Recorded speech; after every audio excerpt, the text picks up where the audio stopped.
E o assunto hoje é decoração de casamento. Flores, decoração, ornamentação da igreja e da recepção. Eu estou aqui com o André Luiz, ele que é florista. André, explica um pouquinho pra gente como é o seu trabalho. Bom, eu já estou no ramo de ornamentação de casamentos e 15 anos há 25 anos. Claro que tem todo um processo evolutivo de trabalho e tudo mais. Eu sou responsável pela parte plástica da festa, digamos assim, né? Porque seriam os ornatos, a ornamentação. E eu faço um trabalho com muito prazer já há esse tempo todo. Estou muito contente com os muitos clientes que já fiz durante esse tempo. Já estou fazendo hoje casamento dos filhos das pessoas de quem eu fiz a ornamentação de casamento e para mim é muito bom. Me fala um pouquinho sobre a decoração da igreja. Quais são as flores e as cores das flores mais usadas? Primeiro, eu acredito piamente que quem decide casar numa igreja é porque é, antes de tudo, romântico e tradicional, né? Hoje, com a modernidade, ninguém obriga ninguém a casar numa igreja, nem isso, nem aquilo outro. Mas como é uma coisa de tradição, para que a noiva não erre nesse momento, a igreja deveria ser ornamentada com flores brancas. Obviamente que vai da possibilidade de cada noiva, né? Existem as flores que a gente classifica como flores comuns, que são a linha de crisântemos, gladeulos ou coisas assim. E as flores que a gente classifica como nobres, que seria copo de leite, lírio, orquídeas, denfale, essas coisas assim. Então, de repente, ela não vai pecar se ela optar pela ornamentação da igreja na cor branca. Entendeu? Então, acho que seria por aí. E a questão, hoje, as flores são produzidas por indução. Mas muitas flores não se renderam à indução, ou seja, você tem flor toda a época do ano.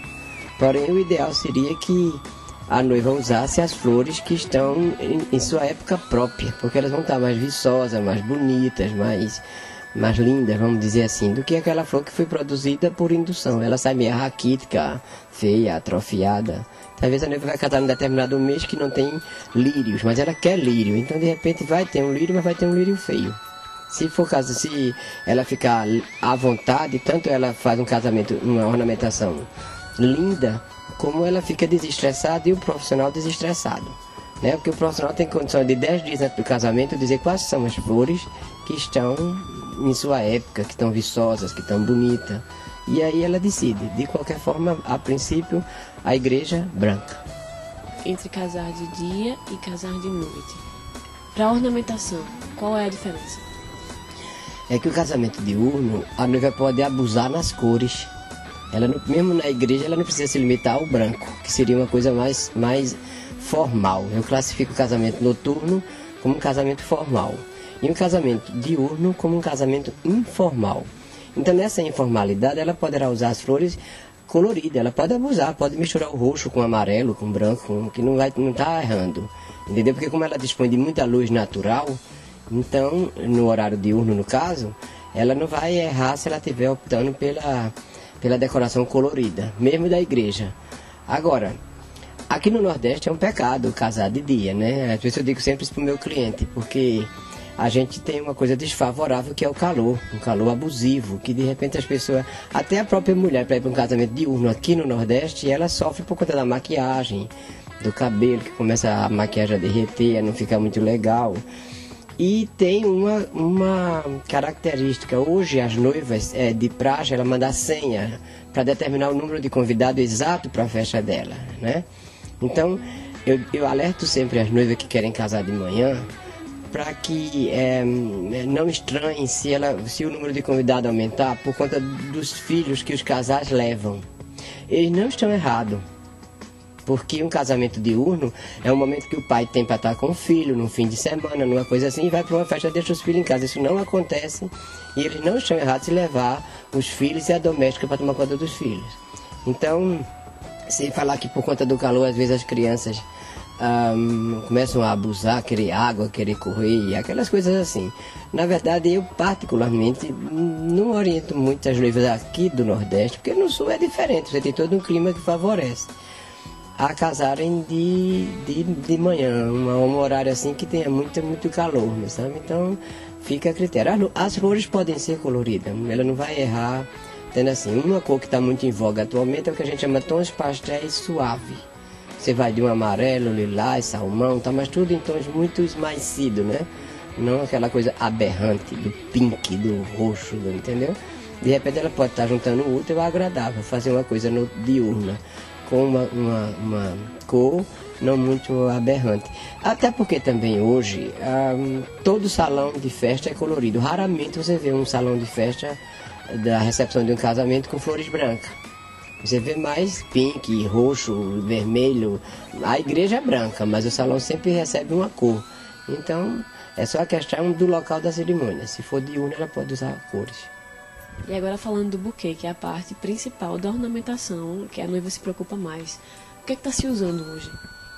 Olha, sem dúvida, hoje tem uma característica que não existia antes. Por exemplo, hoje a noiva tem direito a 2 ou 3 buquês. Ela não só usa um buquê. Ela tem um buquê para a cerimônia, tem um buquê para a recepção, e dependendo do modelo desse buquê da recepção, ela ainda pode suscitar um terceiro, que seria um buquê para jogar. Entendeu? Dependendo do segundo buquê. Normalmente ela para no segundo, né? Mas isso é uma característica extremamente moderna, extremamente dos dias de hoje. Porque antigamente a noiva tinha um buquê que era feito de flor de goma, de flores artificiais, de coisa assim. Então ela pegava esse buquê dela e jogava. Não tinha perigo nenhum, porque até depois quem pegava devolvia, né? Então, hoje não, porque como o buquê é feito com flores naturais, 100% naturais, existe uma técnica que essas flores ficam dentro de uma esponjinha com água para se manterem frescas. Então esse buquê da cerimônia é um buquê muito sensível. A noiva segura, então ela não pode estar jogando ele, fazendo muito movimento, para ele não se despedir. Não é que isso acontece com facilidade, mas se ela jogar para as colegas, ele vai se despedaçar. Então o buquê da igreja vai de acordo com o estilo do vestido da noiva. Ela não pode decidir o buquê, eu gosto desse buquê. Tem que ver se aquele modelo do buquê que ela está escolhendo está se harmonizando com o modelo do vestido dela, com o biotipo da noiva. Às vezes a noiva é muito alta, muito baixa, muito magra, muito fortinha, né? Tem toda uma característica. Então o buquê não deve ficar em desacordo com esse... Mas eu sempre oriento o buquê da noiva em função do vestido. Entendeu? Então, de repente a noiva tem um vestido evasê, armado, a noiva é muito alta, né? Então, mas de qualquer forma, um dos buquês muito usado na cerimônia é o chamado apanhado com cascata. Antigamente chamavam cacho de uva, hoje é apanhado com cascata, que fica aquela coisa extremamente solta, bem leve, né? E cada buquê deve ser feito proporcional ao tamanho da noiva, ao tipo da noiva. Já o buquê da recepção deve ser um buquê mais firme. Então esse buquê, porque ela poderá ser esse que ela jogue ou não, né? Mas se não, seria um apanhado, que a gente chama aquele buquê redondo, cujo estalinho vem para baixo, a gente prende as flores, porém é um buquê nobre. Ela vai chegar supomos que ela está com a igreja decorada de branco, ela vai entrar com um ramalhete branco, um buquê branco. No salão ele está decorado de vermelho, ela vai chegar no salão com um buquê vermelho. Então esse buquê é o que ela joga. Mas esse segundo buquê, ele tanto pode ser o apanhado simétrico, né? Como ele pode ter uma característica extremamente pessoal. Recentemente eu fiz um grande casamento aqui, de Ritinha e de Igor, que Ritinha usou um echarpe todo de flores. Era o buquê dela entrar no salão. Então ela entrou com um echarpe lindo e maravilhoso que funcionava como um buquê. Eu fiz o da menina de Cícera Luciana aí, que era uma espécie de pulseira, né? Tem N estilo exótico que pode ser colocado nessa leitura. Nesse caso, ela vai ter que ter um terceiro buquê, que é o que ela deve jogar para as colegas, porque ela não vai poder jogar um buquê muito exótico, muito personalizado. Ok, André, obrigada.